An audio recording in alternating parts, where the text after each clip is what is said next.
വിപണിയിൽ മാട്ടിറച്ചി ക്ഷാമം രൂക്ഷം. ഇറച്ചി വിലയും ഉയരുകയാണ്.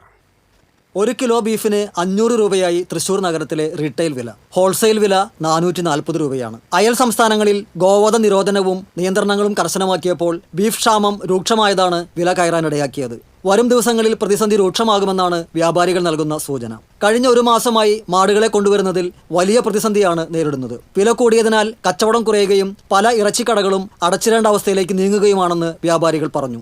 കേരളത്തിൽ മാടുകളുടെ ഉൽപ്പാദനം കുറവായതിനാൽ ഒറീസ, കർണാടക, ആന്ധ്രാപ്രദേശ് തുടങ്ങിയയിടങ്ങളിൽ നിന്നാണ് മാടുകളെ കൊണ്ടുവരുന്നത്. ചെക്ക് പോസ്റ്റുകളിലെ ഔദ്യോഗിക പരിശോധനകളെക്കാൾ വ്യാപാരികളെ ഭയപ്പെടുത്തുന്നത് വിജനമായ വഴികളിൽ വെച്ചുണ്ടാകുന്ന ഗുണ്ടാ ഭീഷണികളാണ്. മാടുകളുമായി വരുന്ന വാഹനങ്ങൾ തടഞ്ഞു നിർത്തുക, പണം തട്ടിപ്പറിക്കുക, വണ്ടികൾ നശിപ്പിക്കുക, ജീവനക്കാരെ ഉപദ്രവിക്കുക തുടങ്ങിയവ പതിവായിരിക്കുകയാണ്. ഇതുമൂലം ലക്ഷക്കണക്കിന് രൂപയുടെ നഷ്ടമാണ് മാടുകളെ കൊണ്ടുവരുന്നവർക്കുണ്ടാകുന്നത്. ജീവനും സ്വത്തിനും ഭീഷണിയുള്ള സാഹചര്യത്തിൽ ഇങ്ങോട്ട് ലോഡുകൾ എടുക്കാൻ പോലും തയ്യാറാകാത്ത സ്ഥിതിയുമുണ്ട്. കേരളത്തിൽ വളർത്തുന്ന മാടുകളുടെ എണ്ണം തീരെ കുറവാണ്. ഉള്ളവയ്ക്ക് വലിയ വില കൊടുക്കേണ്ടി വരുന്നതിനാൽ വ്യാപാരികൾ ആശ്രയിക്കുന്നത് ഇതര സംസ്ഥാന വിപണികളെയാണ്. മാടുകളെ സുരക്ഷിതമായും അമിത ചിലവുകളില്ലാതെയും എത്തിക്കുന്ന സാഹചര്യം ഉണ്ടായില്ലെങ്കിൽ കേരളത്തിൽ മാട്ടിറച്ചിക്കടകൾ അടച്ചിടേണ്ടി വരുന്ന നാളുകൾ വിദൂരമല്ല.